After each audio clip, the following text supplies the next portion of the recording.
Illum bħala Workers Union flimkien mal-Malta Chamber nidejna żewġ rekomandazzjonijiet fuq prinċipli naqblu fuqhom.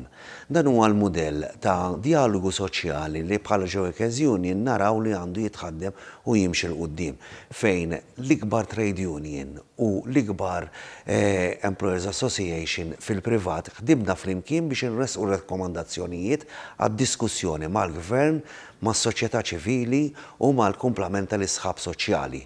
Hemm issues li bħala ħaddiema u bħala min iħaddem naqblu flimkien u allura għandna nresqu dawl għall-aġenda tad-diskussjoni u fost dan huma l-kwalità tal-ħajja tal-pensjonanti tagħna.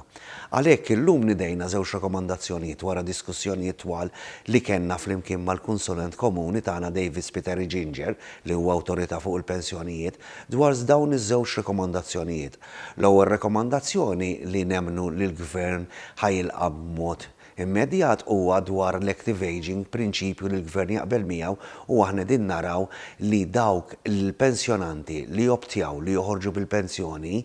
imma għandhom jingħataw id-dritta li jaħdmu flexi hours ammont ta' sigħat biex jikkompensaw għal fuq il-pensjonijiet tagħhom biex ikunu jistgħu jimplementaw u jżidu l-kwalità tal-ħajja tagħhom u jżidu dħul tagħhom. It-tieni rekomandazzjoni hija dwar fond tal-pensjonijiet kollettivi jew inkella dak personali fejn aħna din ngħidu li b'mod volontarju l-impjegati kollha li jidħlu fid-dinja tax-xogħol għandhom immedjatament jidħlu ġo fond biex jagħmlu fond kollettiv fil-pensjonijiet jew dak personali tagħhom imma wkoll li jkollhom l-option li jistgħu joħorġu minnu. Nemmnu li għandha tidħol